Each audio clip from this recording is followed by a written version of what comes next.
ಮೈಸೂರು ನಗರಾಭಿವೃದ್ಧಿ ಪ್ರಾಧಿಕಾರದಲ್ಲಿ ನಡೆದಿರುವಂತಹ ಬಹುಕೋಟಿ ವಂಚನೆ ಪ್ರಕರಣ ಒಂದು ಕಡೆ ಆದರೆ ಸಿಎಂ ಪತ್ನಿ ಪಡೆದಿರುವಂತಹ 14 ಸೈಟ್ಗಳ ಬಗ್ಗೆ ಸಾಕಷ್ಟು ಚರ್ಚೆಗಳಾಗ್ತಾ ಇದೆ. ಈಗಾಗಲೇ ಈ ವಿಚಾರವಾಗಿ ರಾಜ್ಯಪಾಲರು ಸಿಎಂ ವಿರುದ್ಧ ಪ್ರಾಸಿಕ್ಯೂಷನ್ಗೆ ಅನುಮತಿಯನ್ನು ಕೊಟ್ಟಿದ್ದಾರೆ.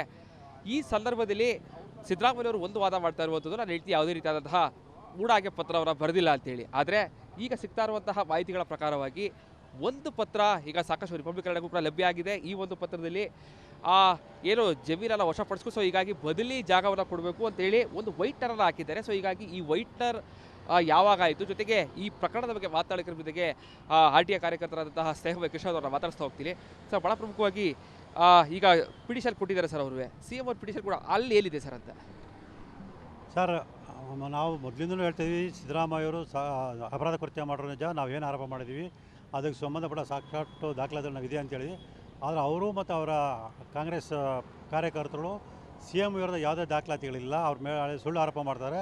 ಸುಳ್ಳು ದಾಖಲೆ ಸೃಷ್ಟಿ ಮಾಡ್ಕೊಂಡಂತ ಆರೋಪ ಮಾಡಿ ಮೈಸೂರಿನ ಪೊಲೀಸ್ ಆಯುಕ್ತರಿಗೆ ದೂರನ್ನು ಕೊಟ್ಟರು ಇಡೀ ರಾಜ್ಯದ ಗೊತ್ತಿರೋಂಥ ವಿಚಾರ. ಆದರೆ ಈಗ ಸ್ವತಃ ಸಿದ್ದರಾಮಯ್ಯ ಅವರೇ ನಮ್ಮ ಆರೋಪಕ್ಕೆ ಪೂರಕವಾದಂಥ ಕೆಲವು ದಾಖಲಾತಿಗಳನ್ನು ರಾಜ್ಯದ ಜನತೆ ಮುಂದೆ ಬಿಡುಗಡೆ ಮಾಡಿದ್ದಾರೆ. ಅದು ಅಷ್ಟೇ ಅಲ್ಲದೆ ರಾಜ್ಯದ ಜನತೆಗೆ ಕೆಲವು ವಿಚಾರಣೆ ಮುಚ್ಚಿಟ್ಟು ಸುಳ್ಳು ಏನು ಹೇಳಿದ್ದಾರೆ ಅದೇ ತಮ್ಮ ಒಂದು ವರ್ತನೆಯನ್ನು ಮಾನ್ಯ ಉಚ್ಚ ನ್ಯಾಯಾಲಯಕ್ಕೂ ಕೂಡ ತೋರಿಸಿದ್ದಾರೆ. ಅಂದರೆ ಅವರೇ ಅಭಿಷೇಕ್ ಮನು ಸಿಂಘಿ ಅಂತ ದೊಡ್ಡ ವಕೀಲರ ತಂಡ ಅಂತ ಏನು ಬಂದಿದೆ, ಆ ತಂಡದವರ ಮೂಲಕ ಅವರು ಕರ್ನಾಟಕ ಉಚ್ಚ ನ್ಯಾಯಾಲಯಕ್ಕೆ ಸಲ್ಲಿಸಿರ್ತಕ್ಕಂಥ ರಿಟ್ ಅರ್ಜಿ ಏನಿದೆ 2 ಸಂಪುಟದಲ್ಲಿ ಒಟ್ಟು 713 ಪುಟಗಳಷ್ಟು ಮಾಹಿತಿ ಮತ್ತು ದಾಖಲೆಯನ್ನು ಒದಗಿಸಿದ್ದಾರೆ. ಸೊ ಅದರಲ್ಲೇ ಅವರೇನು ಅವ್ರ ಆರೋಪಕ್ಕೆ ಸುಪೂರಕ ದಾಖಲೆಗಳು ಸಿಕ್ಕಿದೆ. ಸೊ ಅವ್ರು ನಿನ್ನೆಯಿಂದ ಏನು ಹೇಳ್ತಿದ್ದಾರೆ, ಶ್ರೀಮತಿ ಪಾರ್ವತಿಯವರು ಯಾವುದೇ ಪತ್ರ ಅವ್ರು ಬರೆದಿಲ್ಲ, ಅದು ಸುಳ್ಳು, ನನಗೆ ಆ ವಿಚಾರ ಗೊತ್ತಿಲ್ಲ ಹಾಗೆ ಅಂತ ಹೇಳ್ತಾರೆ.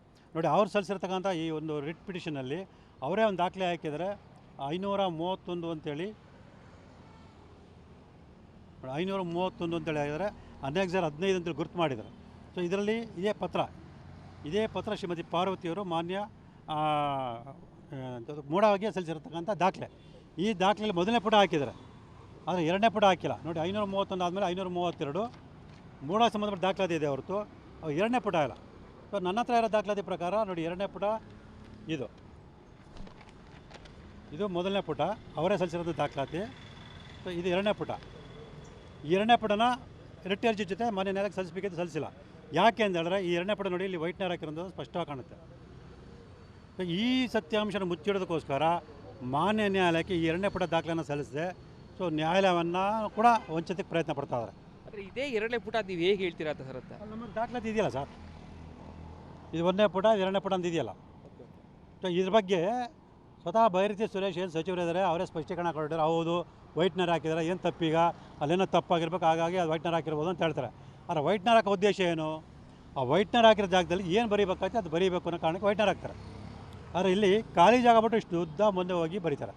ಈಗ CM ಅವರು ಕೂಡ ರಿಟ್ ಅಪ್ಲಿಕೇಶನ್ ಹಾಕಿದ್ದಾರೆ ಸರ್. ಆ ರಿಟ್ ಅಪ್ಲಿಕೇಶನಲ್ಲಿ ಇದ್ರ ತೋರಿಸಿದ್ದಾರೆ ಹೇಗೆ ಸರ್ ಅಂತ ಪತ್ರ ಬಂದಿರೋಂಥ?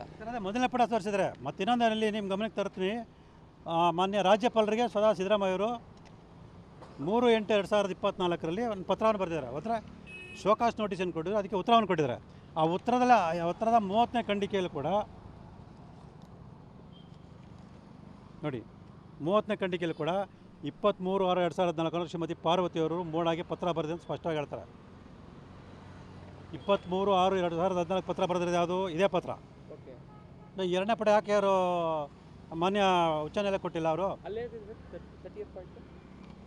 23/6/2024 ಶ್ರೀಮತಿ ಪಾರ್ವತಿಯವರವರು ಮೂಡಾಗೆ ಪತ್ರ ಬರೆದಿರೋ ಅಂತೇಳಿ ಅವರೇ ಹೇಳ್ತಾರೆ. ಮತ್ತು ಅನೆಕ್ಸರ್ 15 ಗುರುತು ಮಾಡಿದ್ದಾರೆ ಅವರೇ. ಇದೇ ಸೇಮ್ 23/6/2024 ಬರೆದಿರೋ ಪತ್ರ. ಈ ಪತ್ರದ 2ನೇ ಪುಟ ಇದು. ಈ 2ನೇ ಪುಟನ ಅವ್ರು ಮಾನ್ಯ ನ್ಯಾಯಾಲಯಕ್ಕೆ ಹಾಕಿ ಸಲ್ಲಿಸಿಲ್ಲ. CM ಕೂಡ ಎಲ್ಲ ಕೂಡ ವಾದ ಮಾಡ್ತಾ ಇರೋದು, ನಾನು ಯಾವುದೇ ರೀತಿಯಾದಂಥ ಪತ್ನಿ ಪತ್ರವನ್ನು ಬರೆದಿಲ್ಲ ಅಂತೇಳಿ. ಅದೇ ಹೇಳ್ತಾರೆ ಸರ್, ರಾಜ್ಯದ ಜನತೆಗೆ ಸುಳ್ಳು ಹೇಳ್ತಾರೆ, ಸತ್ಯವನ್ನು ಮುಚ್ಚಿಟ್ಟು ಸುಳ್ಳು ಹೇಳ್ತಾರೆ. ಈ ದಾಖಲೆ ನಾನು ಬಿಡುಗಡೆ ಮಾಡೋದಲ್ಲ, ಅವರು ಕರೆಸಿರ್ತಕ್ಕಂಥ ಅಭಿಷೇಕ್ ಮನು ಸಿಂಘಿ ಮತ್ತು ಅವರ ತಂಡ ಏನಿದೆ ಆ ತಂಡದವರು ಮಾನ್ಯ ಉಚ್ಚ ನ್ಯಾಯಾಲಯಕ್ಕೆ ಸಲ್ಲಿಸಿರ್ತಕ್ಕಂಥ ದಾಖಲಾತಿ. ಆ ದಾಖಲಾತಿಯಲ್ಲಿ ಯಾಕೆ ಒಂದು ಪುಟ ಮಾತ್ರ ಹಾಕಿ ಇನ್ನೊಂದು ಪುಟ ಮುಚ್ಚಿಟ್ಟಿದ್ದಾರೆ?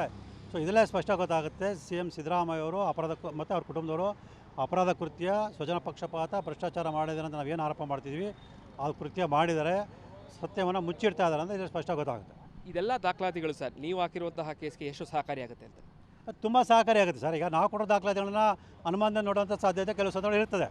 ಯಾಕೆಂದರೆ ಅವ್ರ ವಿರುದ್ಧ ನಾವು ಆರೋಪ ಮಾಡ್ತಿರೋದ್ರಿಂದ ಅದಕ್ಕೆ ಬೇಕಾದಂಥ ದಾಖಲೆಗಳನ್ನು ನಾವು ಕೊಟ್ಟಿರೋದಕ್ಕೆ ಬೇಕಾದ ಅನುಮಾನಗಳು ಕೆಲವು ಜನ ವ್ಯಕ್ತಪಡಿಸ್ತಾರೆ. ಈಗಾಗಲೇ ನಿಮಗೆ ಗೊತ್ತಿರೋ ಹಾಗೆ ನಾವು ದಾಖಲೆ ಸೃಷ್ಟಿ ಮಾಡ್ಕೊಂಡಿದ್ದೀವಿ ಅಂತೇಳಿ ಅವರೇ ಆರೋಪ ಮಾಡಿದ್ರು. ಆದರೆ ಈ ದಾಖಲೆ ನಾವು ಸೃಷ್ಟಿ ಮಾಡೋದಲ್ಲ ಸ್ವಾಮಿ.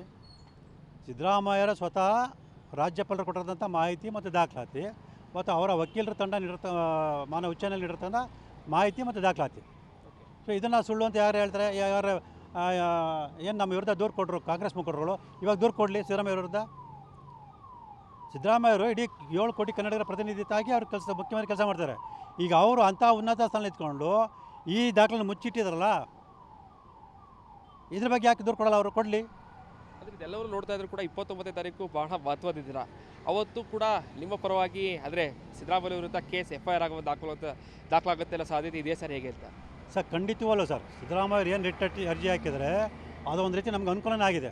ಯಾಕಂದರೆ ಮಾನ್ಯ ಉಚ್ಚ ನ್ಯಾಯಾಲಯಕ್ಕೆ ನಾವು ಸತ್ಯವನ್ನು ಗಮನಕ್ಕೆ ತೊಗೊಂಬಂದು ಸೊ ನಮ್ಮ ಪರವಾಗಿ ಆದೇಶ ಪಡೆಯೋದಕ್ಕೆ ಅಂದರೆ ಅವರೊಂದು ಅವಕಾಶ ಮಾಡಿಕೊಟ್ಟಿದ್ದಾರೆ. ಸೊ ಮಾನ್ಯ ಉಚ್ಚ ನ್ಯಾಯಾಲಯ ಅವ್ರು ಸಲ್ಲಿಸಿರೋ ದಾಖಲಾತಿನ ನೋಡಿ ನಮ್ಮ ಪರವಾಗಿ ಆದೇಶ ಮಾಡಿದ್ರೆ ಆವಾಗ ನಮಗೆ ಇನ್ನೂ ಒಂದಷ್ಟು ಬಲ ಸಿಕ್ತಂಗೆ ಆಗುತ್ತೆ. ಸೊ ನಮ್ಮ ಹೋರಾಟಕ್ಕೊಂದು ಮತ್ತಷ್ಟು ಪುಷ್ಟಿ ಸಿಕ್ತಂಗೆ ಆಗುತ್ತೆ. ಸರ್ ನೀವು ಕೂಡ ಸಾಕಷ್ಟು ಹೋರಾಟ ಮಾಡ್ತಾ ಇದ್ದೀರಾ ಸರ್. ಈ ಪ್ರೆಷರೆಲ್ಲ ಯಾವ ರೀತಿ ಹ್ಯಾಂಡಲ್ ಮಾಡ್ತಾ ಇದ್ದಾರೆ? ಏನಾದರೂ ನಿಮಗೆ ಬೆದರಿಕೆ ಕರೆಗಳು ಆ ರೀತಿ ಇದೆ ಸರ್ ಅಂತ? ಸರ್ ಇಲ್ಲ ಸರ್, ಇದುವರೆಗೂ ಕೂಡ ಯಾವುದೇ ರೀತಿಯ ಬೆದರಿಕೆ ಕರೆ ಆಗಲಿ ಮತ್ತೊಂದಾಗಲಿ ಬಂದಿಲ್ಲ. ನಮ್ಮ ಎಚ್ಚರಿಕೆಯಲ್ಲಿ ನಾನಿದ್ದೀನಿ. ಯಾಕೆಂದರೆ ನಾವು ಮೊದಲಿಂದಲೇ ಇದೇ ಹೋರಾಟ ಮಾಡ್ಕೊಂಡು ಬಂದಿರೋದ್ರಿಂದ ಸೊ ನಾವು ಯಾವುದಕ್ಕೆ ಆಮಿಷಕ್ಕೆ ಒಳಗಾಗಲ್ಲ, ಯಾವುದೇ ಬೆದರಿಕೆ ಒಳಗಾಗಲ್ಲ ಅಂತ ಗೊತ್ತಿರೋದ್ರಿಂದ ಅಂಥ ಯಾವುದೇ ಪ್ರಯತ್ನ ನಡೆದಿದೆ. ಮತ್ತು ಸಾಕಷ್ಟು ದಾಖಲಾತಿ ನಮ್ಮ ಇರೋದ್ರಿಂದ ಸೊ ಅವರು ನಮ್ಮ ವಿರುದ್ಧ ಕಾನೂನಾತ್ಮಕ ಹೋರಾಟ ಮಾಡಬೇಕು ಹೊರತು ಸೊ ಬೇರೆ ರೀತಿ ಹೋರಾಟ ಮಾಡೋಕ್ಕೆ ಅವ್ರು ಸಾಧ್ಯ ಆಗಿಲ್ಲ ಅಂತ ಅವರು ರಾಜೀನಾಮೆ ಕೊಡ್ತಾರೆ ಈ ವಿಚಾರದಲ್ಲಿ ಸರ್? ರಾಜೀನಾಮೆ ಆಗ್ಬೋದಾ ಅಂತ? ಸರ್ ಕಾಂಗ್ರೆಸ್ ಪಕ್ಷದವರು ಘೋಷಣೆ ಮಾಡ್ತಾರೆ, ನಾವು ಸಂವಿಧಾನಕ್ಕೆ ಬೆಲೆ ಕೊಡ್ತೀವಿ, ಸಂವಿಧಾನ ರಕ್ಷಕರು ಆಗಿ ಅಂತ ಹೇಳ್ತಾರೆ.